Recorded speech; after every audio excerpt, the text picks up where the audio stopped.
Bueno, voy a platicar solo sobre 2 temas que hay en mi libro. Ya se ha dicho que es un libro que intenta responder a preguntas que tienen pasado, presente y futuro. Porque la pregunta de que por qué somos subdesarrollados evidentemente tiene un pasado, ya en el siglo XIX, y tiene un presente, creo yo, porque pese a todo lo que nos prometieron algunos gobernantes y también los de ahora, no somos un país de primer mundo, puesto que 60% de nuestra población se encuentra en la pobreza y en la pobreza extrema, y esa estructura no es propia de los países de primer mundo. Y también tiene un futuro. Podemos vencer esos problemas o seguir sufriéndolos. Por eso digo que mis preguntas no tienen un tiempo definido. Claro está, lo único que existe realmente es el presente. El pasado ya murió, ¿verdad? Todo, pero él nos explica por qué de muchos aspectos del presente. El futuro todavía no ha sucedido, pero si no nos los imaginamos y actuamos sobre un futuro determinado, un futuro deseable, entonces también puede ser un futuro indeseable para el mundo. Bueno, ustedes ya como alumnos, como estudiantes, la mayoría de ustedes se han encontrado que entre los historiadores no hay acuerdo casi sobre nada. Muchos ven nuestra historia como una marcha ininterrumpida desde la certidumbre a la libertad. Para algunos proceso, para otros es un proceso circular. Parece que salimos de un problema y otra vez estamos en él. Se aparece cuando ya creíamos que no tenía vigencia. 5 preguntas, ya se ha hablado de ellas, nada más quiero repetir para que esté en las mentes de ustedes.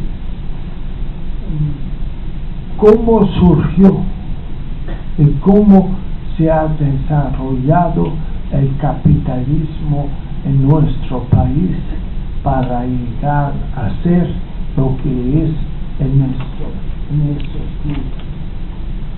¿Por qué es un capitalismo subdesarrollado? Ya les decía yo, es decir, ustedes saben muy bien las características del subdesarrollo. La tecnología no se produce aquí, hay enormes diferencias de nivel de vida, tanto así que hay varios mundos. Hay gente que desde siempre tiene un ingreso económico que la coloca en un mundo diferente a lo que sería la clase media alta y la clase alta.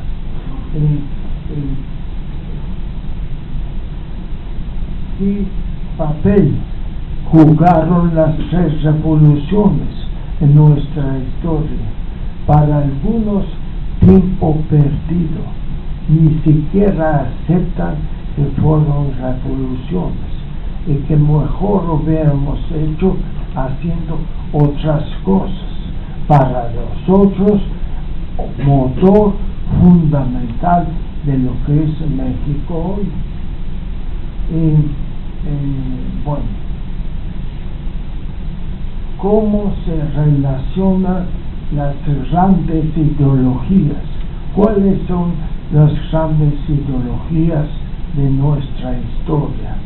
La primera es la religión católica.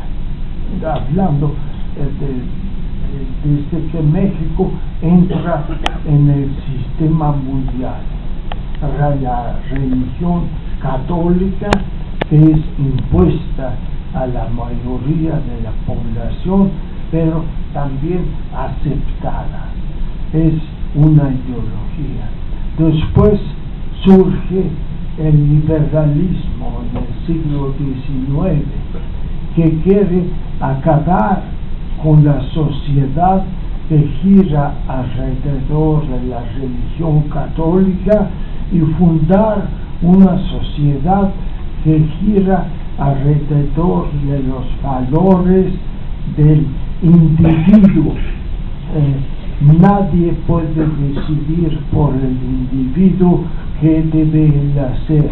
Eso es una característica del individuo. La democracia, no un gobierno totalitario, un rey o un dictador, sino una república. Es el liberalismo que domina prácticamente todo el siglo XIX mexicano. Y después viene la Revolución Mexicana y surge algo que sigue estando muy vivo, que es el nacionalismo revolucionario, que es una ideología sorprendente, que no es muy común en Europa ni en América Latina. Yo diría es una creación mexicana, tan ambigua en todos sus aspectos, que puede ser muy progresista y puede ser también bastante reaccionaria. Yo he visto gente que tiene como ideología el nacionalismo revolucionario y lo toma muy en serio. Por ejemplo, Alberto Castillo se tomaba en serio todos los aspectos progresistas de ese pensamiento, y eso lo hacía un hombre muy radical. Y también Díaz Ordaz era también nacionalista revolucionario. Muchas veces dijo que continuaba la Revolución Mexicana, pero entre Alberto Castillo y Díaz Ordaz es difícil encontrar muchas similitudes. Entonces es una concepción bastante ambigua. También encontramos otra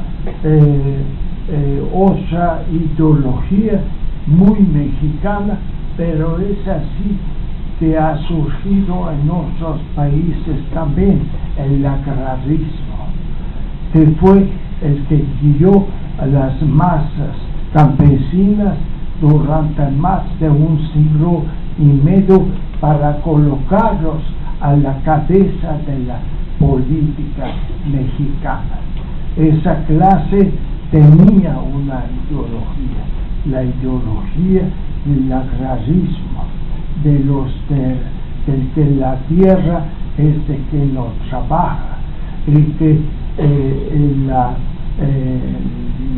el campesino debe formar una sociedad solidaria, debe formar una sociedad igualitaria, en cierto sentido. Esa fue una ideología muy fuerte que ya desde los años 50, 60 tiene poca impresión. Luego tuvimos el anarquismo.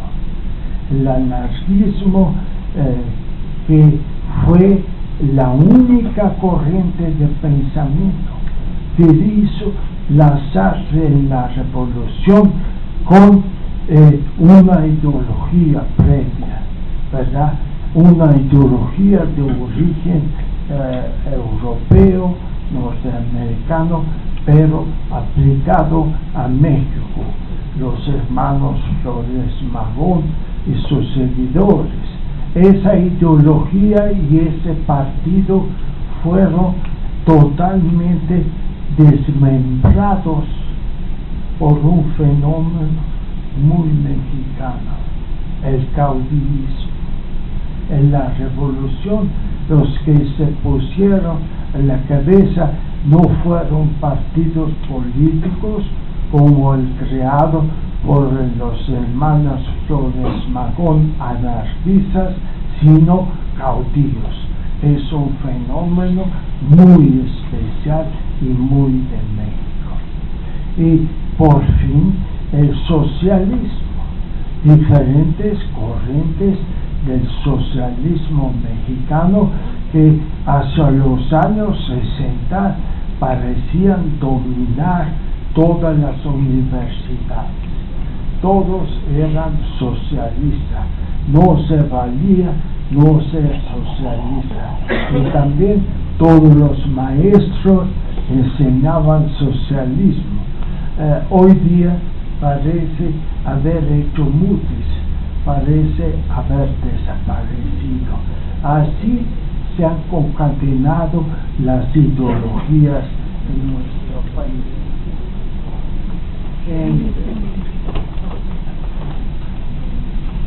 ¿Por qué historia social? ¿Qué otras historias hay?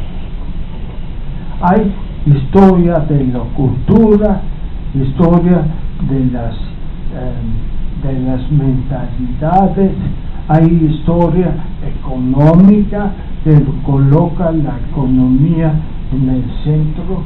¿Y por qué no uso ninguna de ellas y todas ellas? Porque la historia social es una historia de la totalidad. En el concepto de sociedad están incluidos todos los aspectos: la cultura, las mentalidades, los grandes líderes, en fin, todo está incluido en la sociedad. De tal manera que cuando ustedes hacen una historia cuyo base es la pregunta, no la narrativa, Hidalgo hizo eso y Morelos hizo eso, y no es la narrativa de lo que pasó, es lo que muchos historiadores hacen, sino las preguntas y los grandes problemas de desarrollo de una sociedad. Por ejemplo, la distribución tan desigual del ingreso dentro de nuestra sociedad, que nos ha acompañado durante más de 6-7 siglos. Cuando ustedes tratan de contestar a esas preguntas, se tiene que meter en historia económica, en historia cultural, de las mentalidades, en fin, todos los aspectos, porque la sociedad es un todo inseparable. Es el especialista que separa la totalidad en partes. Pero las grandes preguntas del pasado y del presente,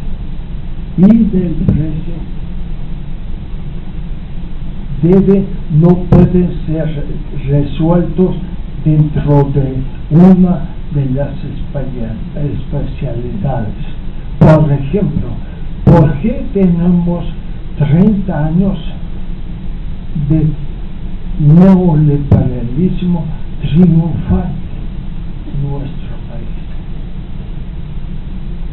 Si yo planteo esa pregunta, debo de ir a la política, a la economía, a todos los aspectos. La historia social es la única que no se puede dar el lujo de examinar todos los aspectos.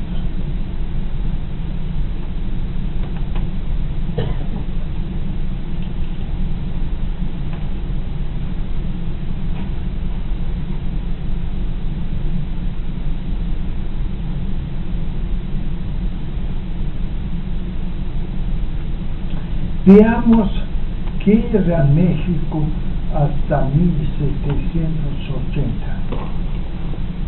En primer lugar, queridos amigos, México no existía.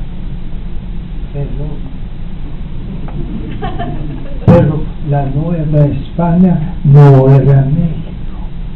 Esa idea de que hay una continuidad mexicana desde Cuauhtémoc, Hidalgo, Morelos, Juárez y hasta nuestros días, no encontramos figuras similares a esas, pero hasta nuestros días es una idea falsa. No hay continuidad, hay rupturas. México nace hacia fines de la colonia y principios de la era independiente. Morelos todavía hablaba no de mexicanos, se dirigía no a mexicanos, hablaba de americanos, para distinguirlos de aquellos que habían venido desde Europa, pero no había idea muy clara de qué serían los mexicanos. Una de las tareas de la historia oficial es la producción de mitos, y un mito es esta continuidad desde Cuauhtémoc hasta Carlos Salinas de Gortari. La continuidad del Estado mexicano, no hay tal cosa. Entonces, digo, a finales de la colonia, lo que nosotros teníamos en nuestro país es una sociedad de antiguo régimen, o sea, una sociedad en la cual el feudalismo europeo y el modo de producción tributario existente en el centro de Mesoamérica, la parte donde es el centro de la Nueva España.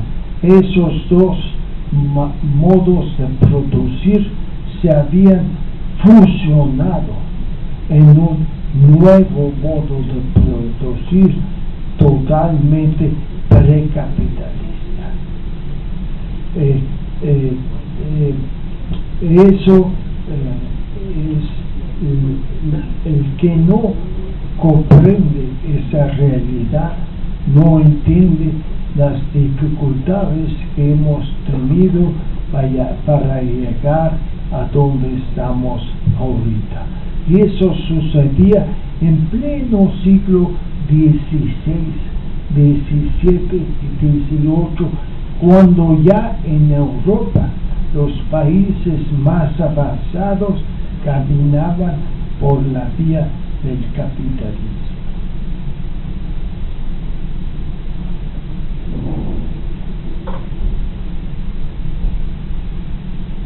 Segundo, México, como toda América Latina, y no hay que dejarse engañar por eso, era una colonia.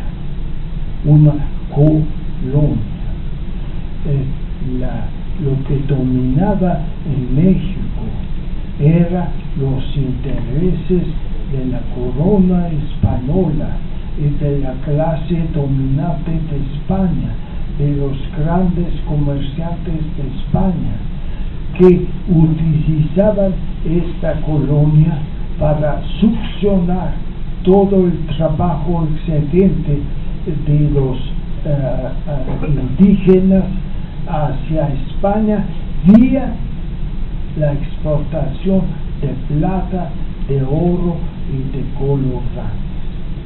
Todo el trabajo excedente de los indígenas, no todo, gran parte se iba a España en la forma de plata, que es dinero, con el cual se puede hacer cualquier cosa en el feudalismo y en el capitalismo. Eso, el feudalismo jamás fue una sociedad que no tuvo mercado. Y el oro y los colorantes fundamentalmente. La colonia es una relación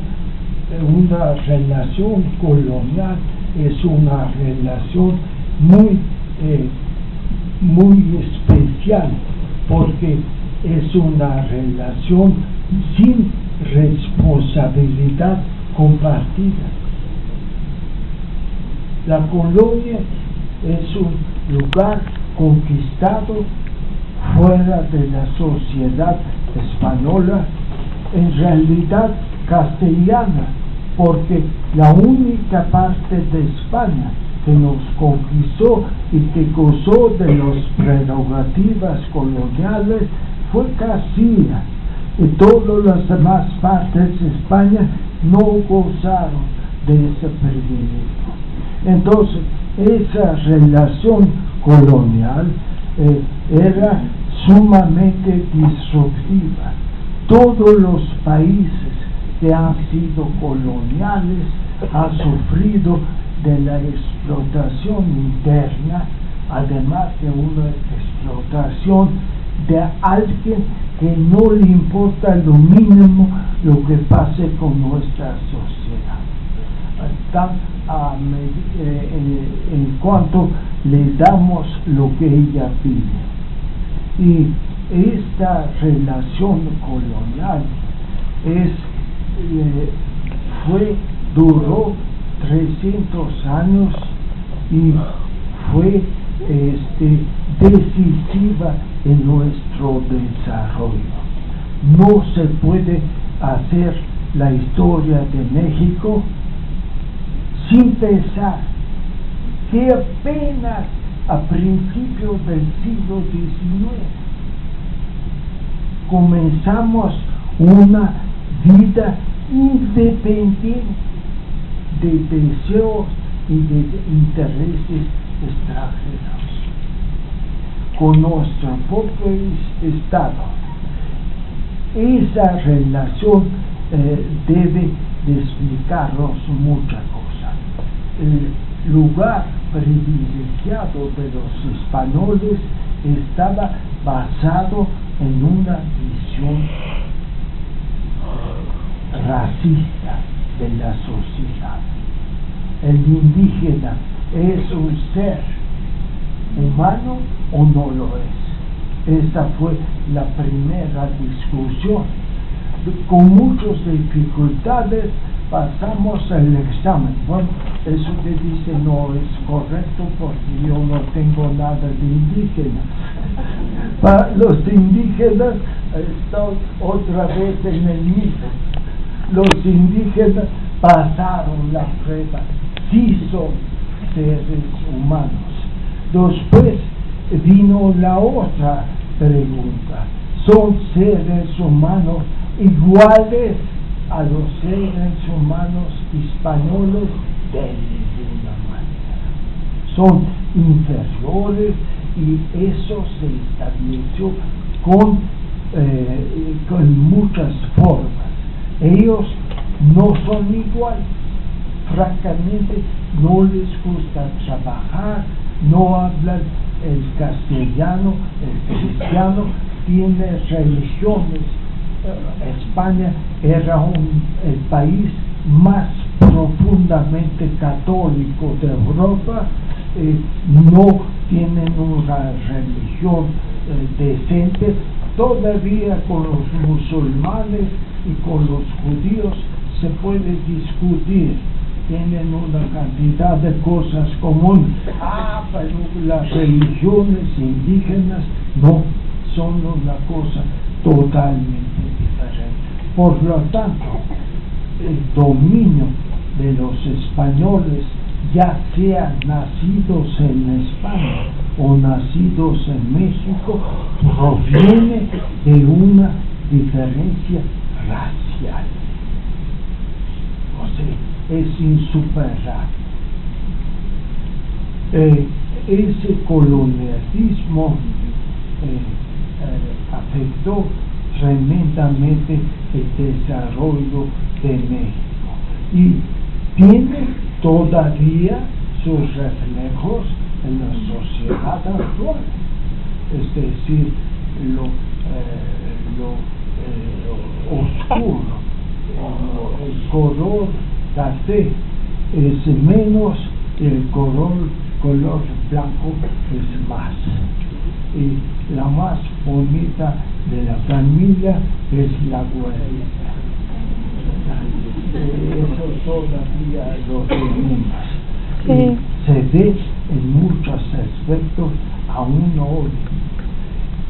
Inexplicable si no fuera por la colonia, porque entre los indígenas había guerras y todo, pero no había el racismo. Hay muchas formas de racismo. Ahora vivimos en el tiempo del racismo anti-islámico. Todos los musulmanes son terroristas, son inferiores. Antes vivimos el antisemitismo. Los judíos tienen todo el poder en sus manos y explotan a todo el mundo. En fin, hubo muchos racismo. El español no fue inferior a esos racismos.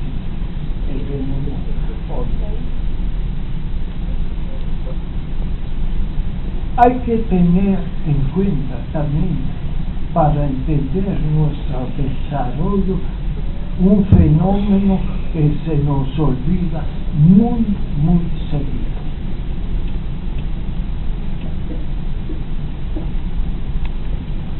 El continente americano, de su punta más norteña a su punta más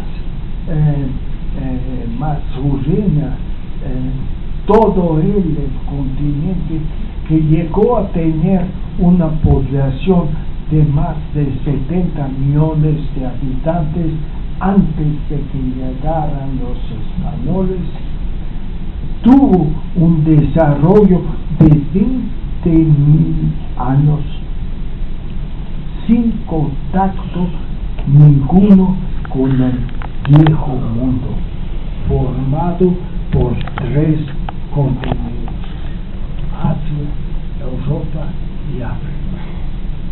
20.000 años sin contacto con ese mundo, y resolvió una cantidad de problemas que resolvió el viejo mundo, pero a su manera, completamente distinta lo que el viejo mundo.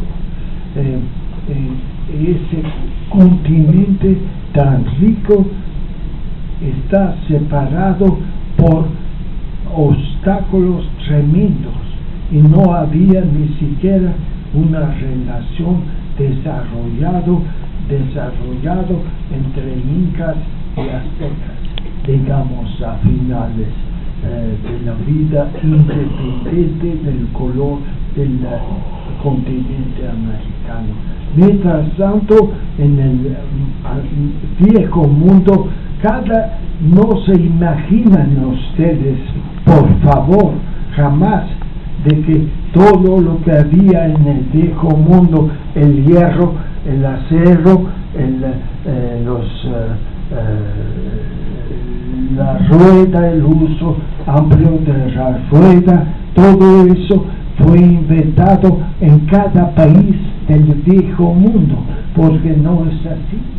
Por ejemplo, la pólvora fue inventada 300 años antes en China. La pasaron a la parte occidental de Europa los árabes, que trajeron con ella los pólvoras, y también los primeros mosquetes se hicieron en China y pasaron de ese lado. El uso del caballo tan amplio pasó de Arabia a Europa, de Europa al Asia. En el viejo mundo había el efecto difusión. Nosotros estuvimos al margen de todo eso y tuvimos que buscar caminos diferentes a los mismos problemas.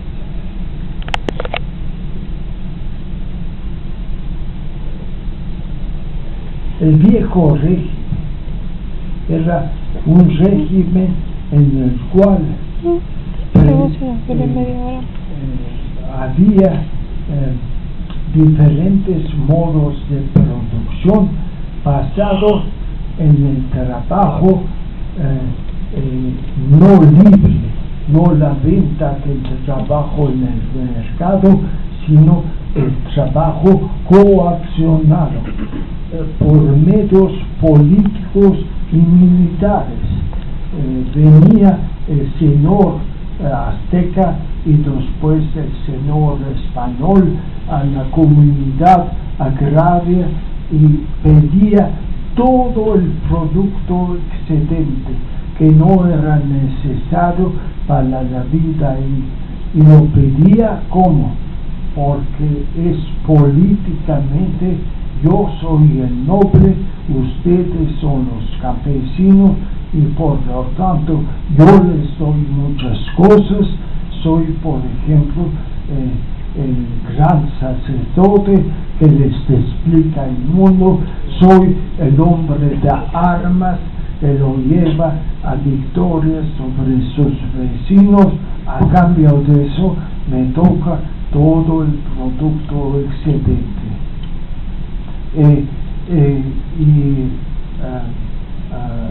En ese sentido, gran parte de la población colonial vivía en esa relación en que el trabajo no se presenta libre en un mercado para atenderse como lo hace el obrero hoy o el empleado, sino que sufre una coacción política y militar para entregar todo su producto excedente. ¿Cómo era el gobierno de México?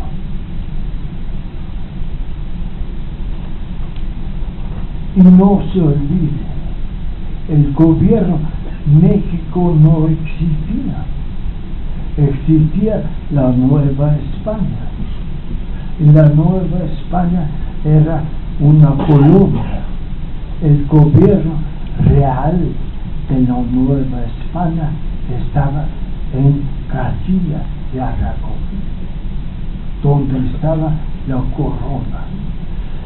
Su representante en la Nueva España era vicerrey, pero no era un rey. Obedecía a todo lo que le mandaba desde España. Y cerca del vicerrey había una institución, la Iglesia Católica, que tenía un monopolio total sobre la ideología. Ella decidía qué se puede pensar y qué no se puede pensar. Y poco a poco fue conquistando la mayoría de los pueblos indígenas a lo que era. La Iglesia Católica era una parte del Estado español. Tuvimos durante 300 años un Estado teocrático, en que la Iglesia participaba directamente en el manejo no solo de la religión, sino el salvaguarda de las bases del sistema colonial hispánico. ¿Quién mandaba? ¿A quién le tocaba eso? ¿A quién le tocaba ello? En eso todo participaba la Iglesia Católica.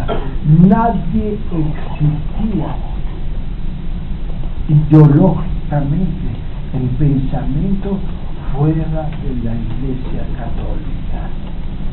Eso era la principal base del feudalismo en la Nueva España.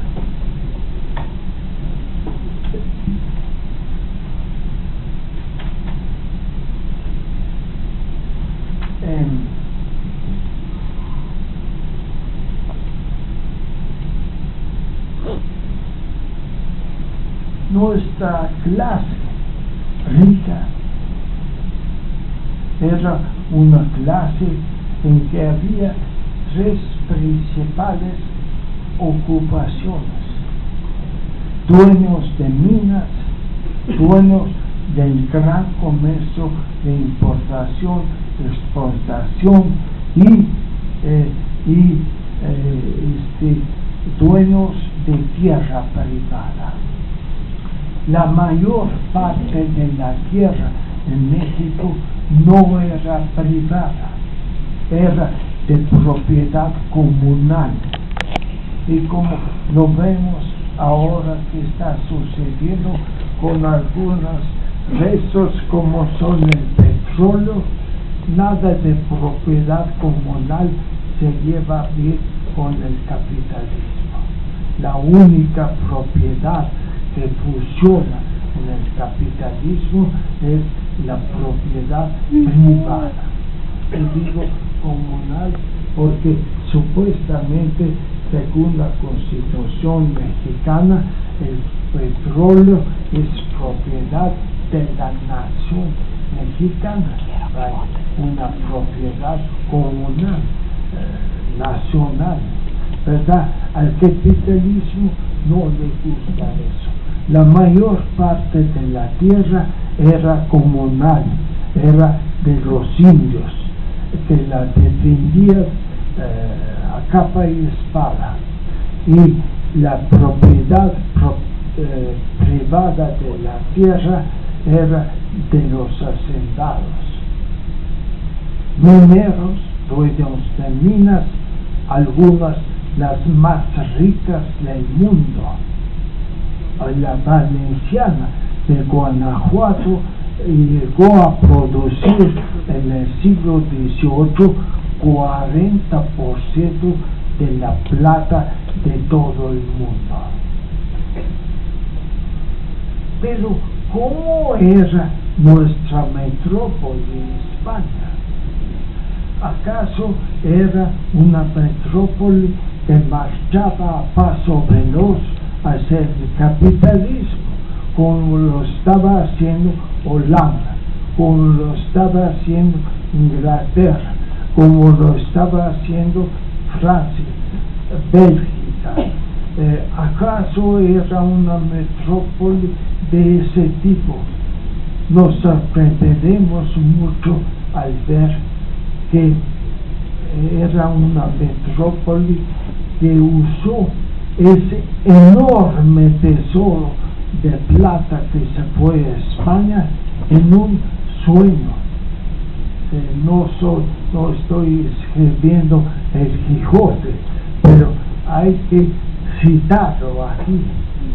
España vivía un sueño prolongado en el siglo XVI y principio XVII, la construcción de un imperio europeo, americano y probablemente llegando a Asia, también asiático. Y ese imperio incluía a Holanda, buena parte del sur de Alemania, una buena parte de Italia, y también incluía colonias en la costa africana y naturalmente toda América, menos la parte portuguesa. Y todo ese dinero que se fue de América no fue utilizado por la metrópoli para construir capitalismo, desarrollar su economía, sino gastarlo en grandes aventuras militares. Una guerra de 30 años con Holanda, una guerra más larga dentro de Italia. Toda esa idea fue una ilusión, y en esa ilusión, esa utopía, se fue toda la plata de América, entre ellas la nuestra, pero vino a beneficiar a Inglaterra, a Holanda y a todos esos países más desarrollados.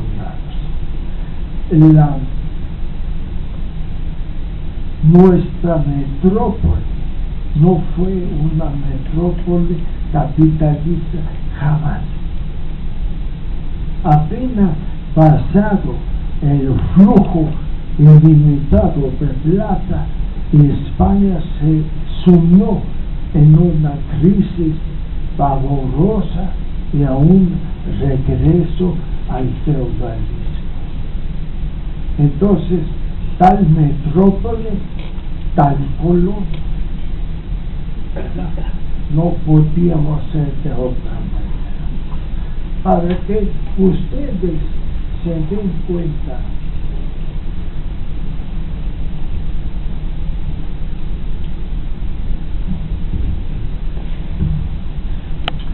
de lo particular que era esta colonia, en la que había una sociedad que es una colonia no de población, sino una colonia de explotación.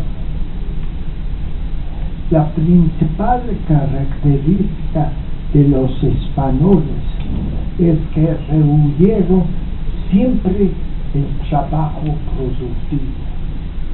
Ellos eran hidalgos, y el hidalgo no se ensucia con la tierra, no se ensucia con la producción en la mina. Él manda, él guerrea, él ocupa, él descubre, pero no trabaja manualmente. Y eso hizo de México una colonia de explotación. Los que trabajaban eran los indígenas, y los que guerreaban, descubriendo, conquistando, y todo lo demás eran los españoles. Para que vean ustedes la diferencia, voy a usar el ejemplo de lo que estaba pasando a algunos miles de kilómetros de la Nueva España, en la costa del Océano Atlántico, en los Estados Unidos. Los colonos, que después serían norteamericanos, ingleses, llegaron en el siglo XVII, un siglo después de los españoles a México. Y en aquel periodo en la historia del mundo, un siglo vale mucho. En Inglaterra,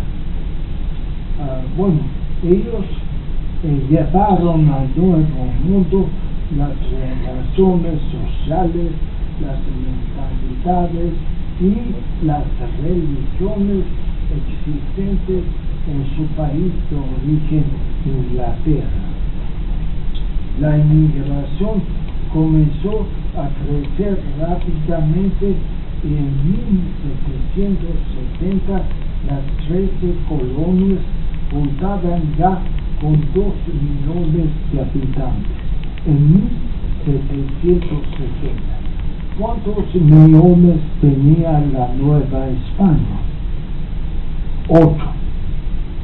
O sea, éramos 4 veces más poblados que los futuros Estados Unidos. Para entonces, los inmigrantes constituyeron siempre la mayoría de la población. Siempre había más inmigrantes recién llegados que gente del lugar. Eso prueba que las 13 colonias ejercían sobre los europeos una atracción muy especial, porque ahí llegaron, a diferencia de la Nueva España, ahí llegaron holandeses, alemanes, españoles, gente de todas las nacionalidades, porque las 13 colonias no estaban reservadas exclusivamente para una nacionalidad, mientras que aquí no podía llegar nadie que no fuera español, que no estuviera dentro de esa mentalidad. También llegaron gente de todas las religiones, porque ya en Inglaterra no había una sola religión dominante.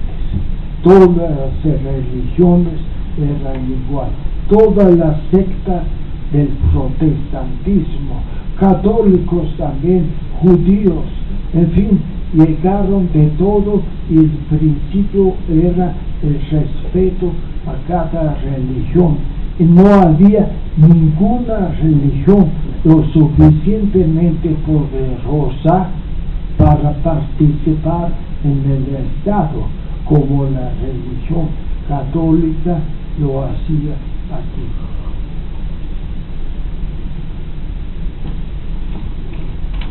Desde finales del siglo XVII, los colonos crearon en las colonias del centro miles de pequeñas granjas, semillero del futuro farmer, ligado al mercado, abierto al cambio y muy ahorrador. Los habitantes de la Nueva Inglaterra se transformaron desde el principio, ya en el siglo XVII, en marinos audaces que pescaban en los mares fríos, abasteciendo a Europa, las islas del Caribe y las colonias del sur con pescado. Ustedes han visto la película de Moby Dick, que es una novela americana, y es que muchos de esos pescadores colonos eran cazadores de ballenas, crearon una nueva industria. Los americanos tenían ya en el siglo XVIII a principio 2,000 barcos pesqueros en el todo. Durante un buen tiempo la única comunicación entre las colonias era por medio de la navegación costera, que era muy intensa.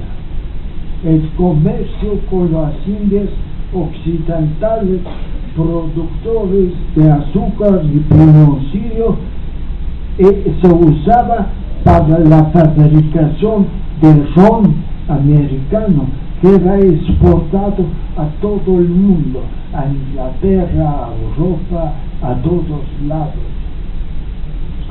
Las colonias del norte exportaban pescado, madera, mástiles de barco, los mejores del mundo, granos y caballos, en un comercio triangular que los unía con las colonias del sur y las islas del Caribe.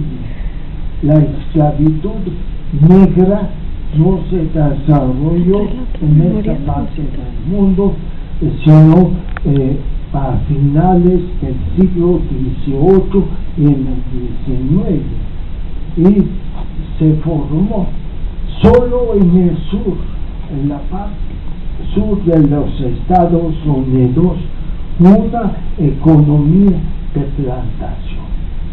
Primero produjeron tabaco, después produjeron algodón. No les voy a contar. Si la parte sur, la parte de las plantaciones, hubiera ganado la guerra de secesión en 1864 contra Lincoln, hubiéramos tenido en nuestra frontera norte una especie de Brasil, pero no lo ganó la parte de las plantaciones, lo ganó la parte industrial y marinera, en fin, era el norte de los Estados Unidos. Afanándose en la producción de múltiples productos, creando sociedades muy variadas, tolerando las diferencias entre sus pobladores. Los colonos americanos desde el principio pusieron límite al poder colonial inglés. Uno de los límites es que ellos le pagaban al virrey, a su virrey, que no tenía el mismo poder, y cuando el inglés se portaba demasiado inglés, no le pagaban, ¿verdad? Tenía que conseguir su dinero por su lado. Eso es una destrucción de otra colonia. En el último tercio del siglo XVIII se inició la revolución industrial en Inglaterra. La revolución industrial no fue un fenómeno técnico, no fue el invento de una serie de cosas que prácticamente ya estaba inventado antes. Fue un proceso complejo, social, político, económico, del cual nació el primer país capitalista del mundo, Inglaterra. Y 50 años más tarde, Estados Unidos siguió por ese camino. ¿Por qué México no saltó también hacia una sociedad industrial después de independizarse en 1810 de los Estados Unidos? Porque ahora sí México, porque bueno, figuradamente. Ahorita vamos a ver porque México tenía que resolver su problema de destruir un viejo régimen, un antiguo régimen rezado, muy férreamente constituido, muy exitoso dentro de que es el antiguo régimen. Y ese, al deshacerse de todo eso, le llevó 150 años que todavía no acaba. Cuando la propiedad comunal de la tierra, pese a todo lo que se ha hecho, pese a las reformas de Carlos Salinas de Gortari, todavía es una forma de propiedad bastante extendida. Y las grandes compañías que quieren producir productos de exportaciones en México no se apropien de la tierra, porque los ejidos pueden ahora vender. ¿Por qué no? No quieren los problemas que siguen. El ejidatario que diga mañana, sí, te vendí la tierra, pero te la vendí muy barato, desgraciado, y si no pagas otro tanto, venga la tierra por aquí, como pasa en muchos lugares. Entonces alquilan la tierra. En Sinaloa, cuando quiere producir jitomates y otros productos para el mercado norteamericano, alquilan la tierra, no se meten en el lío de pelearle al ejidatario su tierra. Había que acabar con ese pasado del viejo rey.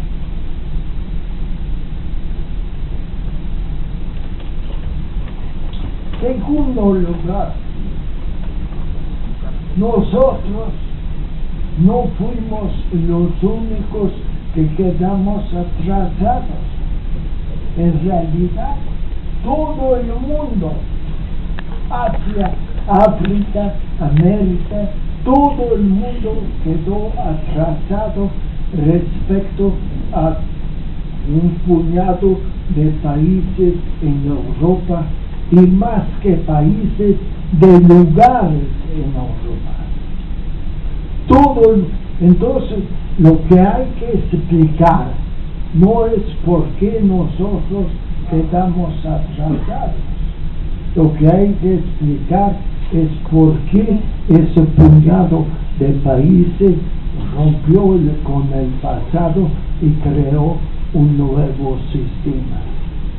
Turcos, argelinos, árabes, rusos, compartieron el destino de México y quedaron atrasados. Y después fueron de una u otra manera países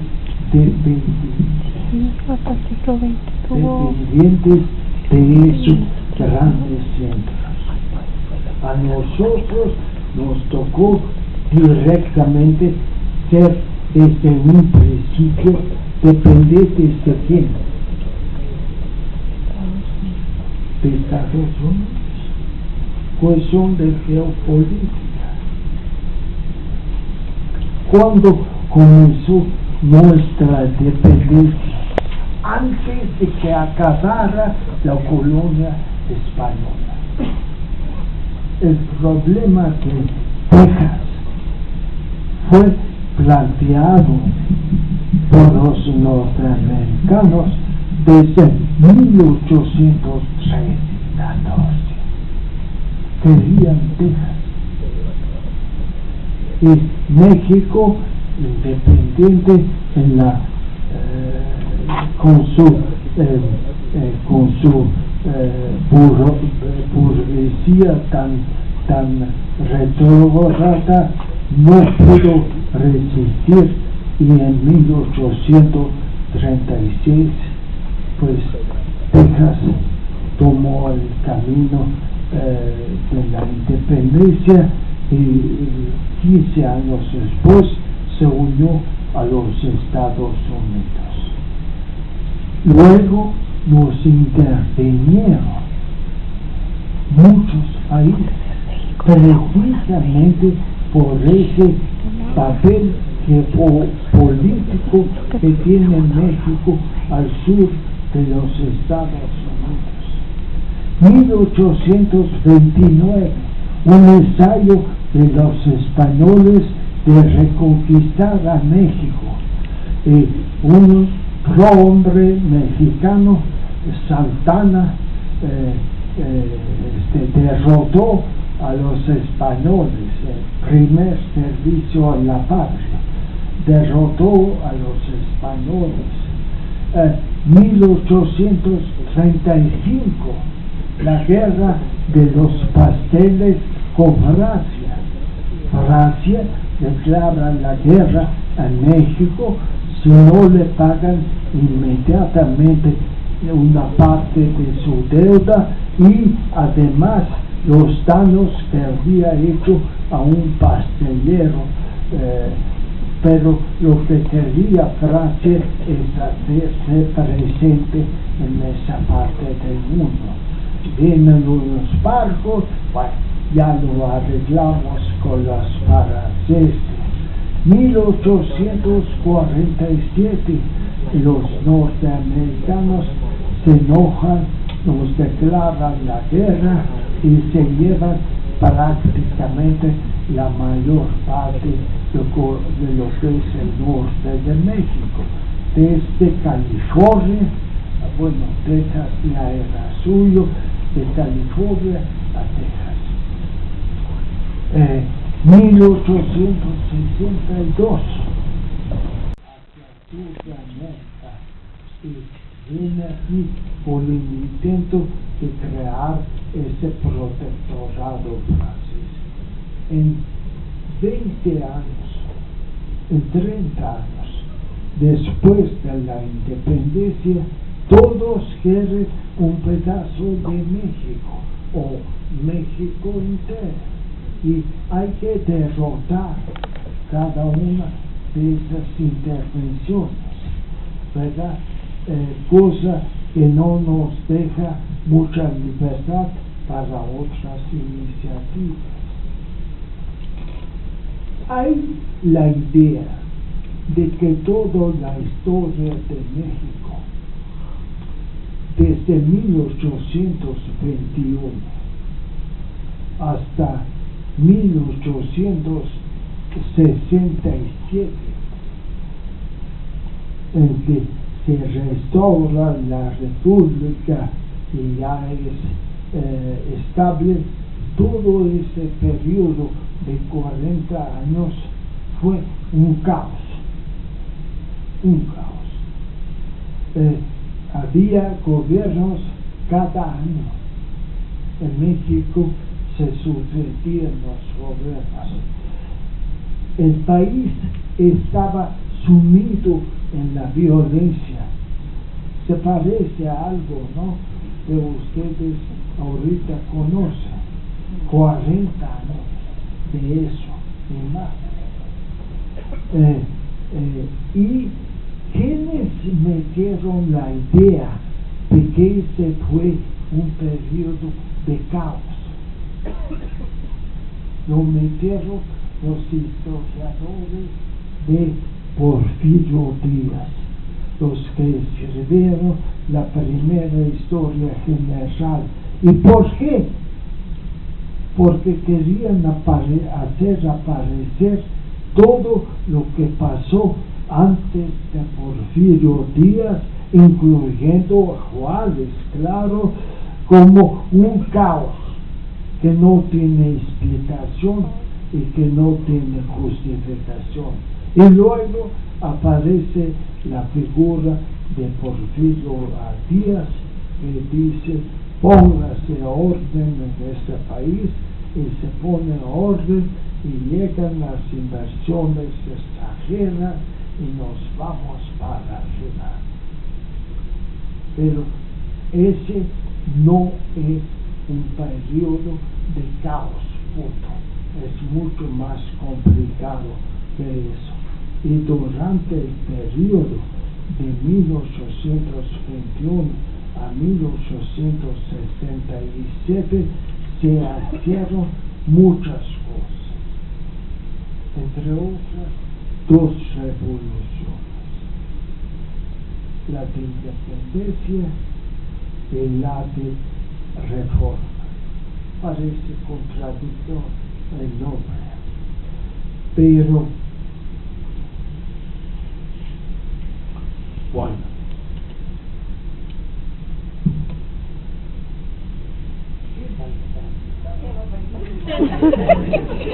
¡Qué hablador es este!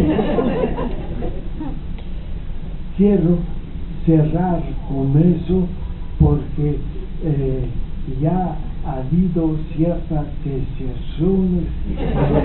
Necesitas además y darles la palabra a ustedes para que pregunten, intervengan, nieguen o aprueben lo que se ha dicho.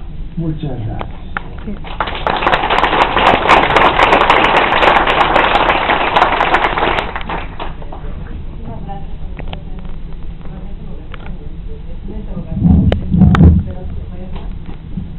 Hay que leerlo, por supuesto. Todo esto que está planteando lo plasma ampliamente en su texto. Vamos entonces a pasar, como él dice, a preguntas, comentarios, alguna duda, alguien que quiera ampliar.